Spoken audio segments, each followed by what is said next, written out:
विषय है dilution of infidelity, spouse के प्रति शक की भावना।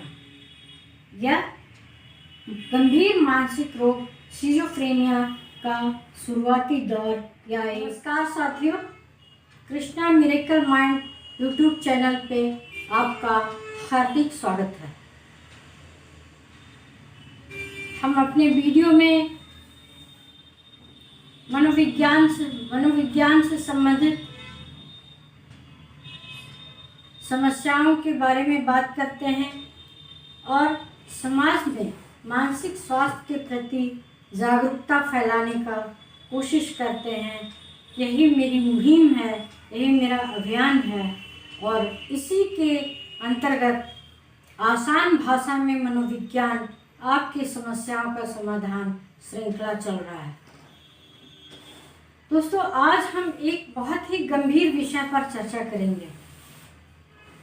अक्सर हम फिल्मों में, सीरियल में, क्राइम सीरियल में, अपने आसपास में, टोले मोहल्ले में, रिश्तेदारों में अक्सर सुनते हैं कि एक पति अपने पत्नी पे बहुत ज़्यादा शक करता है।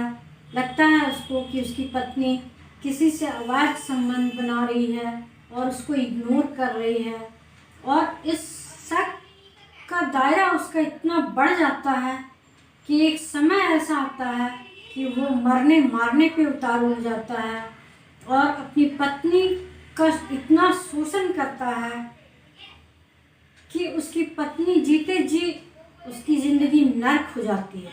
और जब पति और पत्नी दोनों ही बीमार हो जाएं तो बच्चे भी कहाँ बचते हैं, वे भी पीड़ित रहते हैं, शोषित रहते हैं, परेशान रहते हैं और इस तरह से पूरा परिवार विनाश के कगार पे खड़ा हो जाता है, टूट जाता है, बिखर जाता है और कभी कभी तो पूरा ही परिवार का विनाश हो जाता है। तो यह एक बहुत ही दुखद और संवेदनशील घटना होती है। अक्सर हम इसको यूं ही इग्नोर कर देते हैं, एक दूसरे को आरोपित करके कि अरे वो बहुत शक्की था। बाद में पति या पत्नी जो करता है उसको भी अफसोस होता है कि अरे ऐसा तो था ही नहीं, हम बेवजह उसको मार दिए। फिर बाद में आत्मग्लानि के कारण वो भी अपनी जीवन लीला को कभी कभी समाप्त कर देता है। ऐसा देखने को हमारे समाज में मिलता है। तो हम लोग उसे आरोपित कर देते हैं क्योंकि हम लोग मानसिक स्वास्थ्य के प्रति उतने जागरूक नहीं हैं, उसकी समस्याओं को समझ नहीं पाते हैं। दरअसल ये जानबूझकर कोई व्यक्ति नहीं करता है, यह एक मानसिक विकृति का लक्षण है। आइए आज हम इसी विषय पर बात करते हैं। इसे मनोविज्ञान में डिल्यूशन ऑफ इनफिडिलिटी कहते हैं, यानी अपने स्पाउस, पति या पत्नी के लिए शक का भावना रखना। शक का भावना इतना बढ़ जाता है कि वो बहुत ही गंभीर और असामान्य हो जाती है। ऐसे तो यह धीरे धीरे शक बढ़ते पेशेंट एक गंभीर मानसिक बीमारी सिजोफ्रेनिया की तरफ बढ़ जाता है और पूरी तरह से विकृत हो जाता है। तो मेरा प्रयास है साथियों कि आप लोग सब इसे जानें, समझें और हर एक जीवन बहुमूल्य है। ईश्वर का दिया हुआ हर एक जीवन बहुमूल्य है। अगर वह जो शक करता है उसका भी जीवन अगर बच जाए, सुधर जाए, तो वह भी एक बहुत पुण्य का काम होगा मेरे प्रयासों के द्वारा। तो आइए हम इस गंभीर विषय पे चर्चा करते हैं कि क्या इसके लक्षण होते हैं और क्या इसका समाधान होता है। सबसे पहले, जैसा कि नाम में ही जाहिर है, अपनी पत्नी पे शक करता है। हालांकि कभी कभी यह महिलाओं में भी इसके लक्षण देखे जाते हैं, लेकिन हमारे देश में महिलाओं में यह लक्षण बहुत ही कम पाया जाता है। नहीं पाया जा सकता ये तो नहीं कह सकते, लेकिन इसकी संख्या बहुत कम देखी जाती है। यह लक्षण पुरुषों में ज़्यादा पाई जाती है। पुरुष अपने पत्नी के प्रति हमेशा शक का भावना रखता है। उसे लगता है कि उसकी पत्नी उसे पसंद नहीं करती है, किसी और के साथ अवैध संबंध बनाती है, और उसी के लिए जब कभी भी पत्नी हंसती है, मुस्कुराती है या अच्छे कपड़े पहनती है तो उसे लगता है कि यह उसी व्यक्ति के लिए कर रही है, और अपने चारों ओर एक शक का ऐसा भ्रम जाल वो घेर लेता है कि उसकी खुद की ज़िंदगी में बहुत ज़्यादा डिस्टर्ब हो जाती है। अगर वो कहीं काम करता है तो काम भी वो नहीं कर सकता, काम के दौरान भी उसका ध्यान लगा रहता है, हम तो बाहर हैं, मेरी पत्नी अभी मस्ती कर रही होगी, किसी को घर में बुलाई होगी।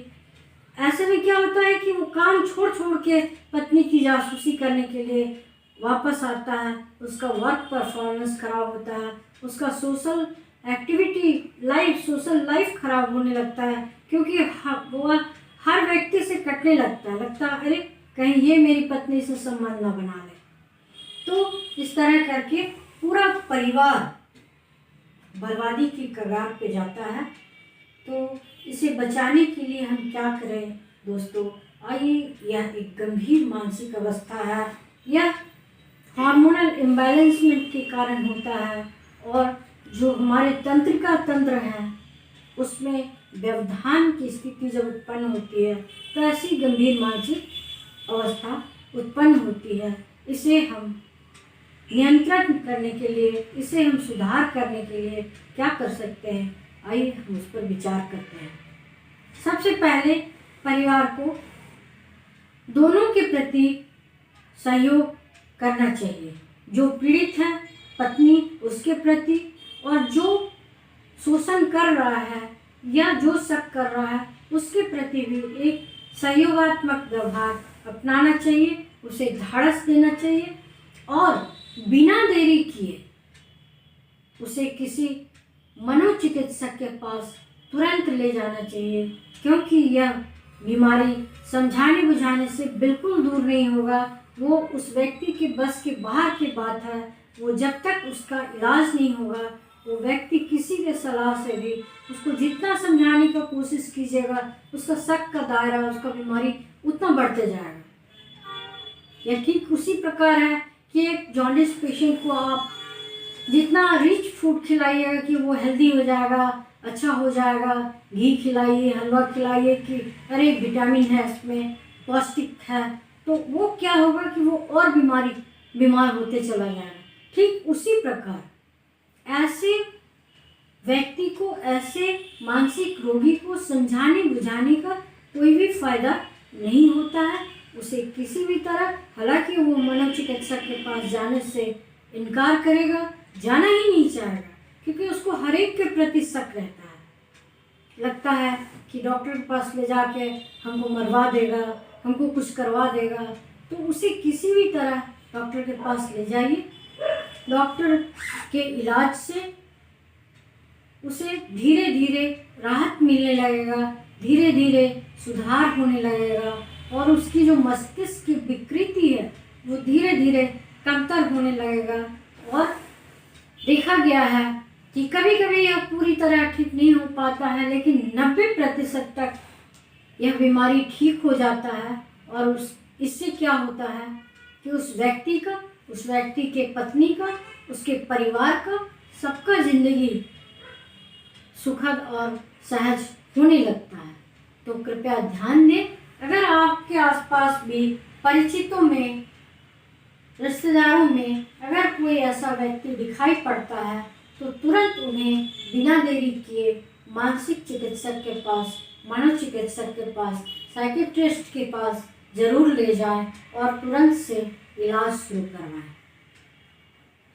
तो आपको यह जानकारी कैसी लगी?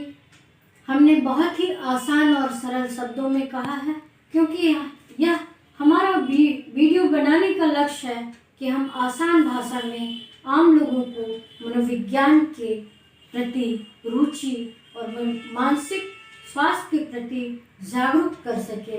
यही मेरा उद्देश्य है। तो इस वीडियो को अधिक से अधिक साझा करें, मेरे चैनल को सब्सक्राइब करें। आपको मानसिक समस्याओं के बारे में, हर एक तरह के समस्या के बारे में एक से एक बढ़कर वीडियो आपको मिलेगा, जिससे कि आप अपनी ज़िंदगी को, अपनी मानसिक समस्याओं को बहुत ही आसान तरीके से हैंडल कर सकते हैं। तो कृपया आप मेरे वीडियोस को देखें, सब्सक्राइब करें, साझा करें और सबसे बड़ी बात है कि कमेंट ज़रूर करें, क्योंकि यह बहुत ही महत्वपूर्ण विषय है, बहुत ही गंभीर विषय है। अगर किन्हीं को फ़ायदा पहुंचता है मेरे इस वीडियो से, तो मेरा वीडियो बनाने का यह प्रयास सार्थक होगा। आज के लिए मैं आपको धन्यवाद देती हूँ कि आपने मेरा वीडियो देखा, सुना और मुझे प्यार दिया। धन्यवाद दोस्तों। मुझसे व्यक्तिगत, मैं साइको काउंसलर हूँ। मानसिक रोगों के प्रति, मानसिक विकारों के लिए मैं सलाह और उचित परामर्श देती हूँ। मुझसे मिलने के लिए मैं धनबाद में लुई सर्कुलर रोड पर BSS महिला कॉलेज के अपोजिट में सम्राट मेडिकल में बैठती हूँ।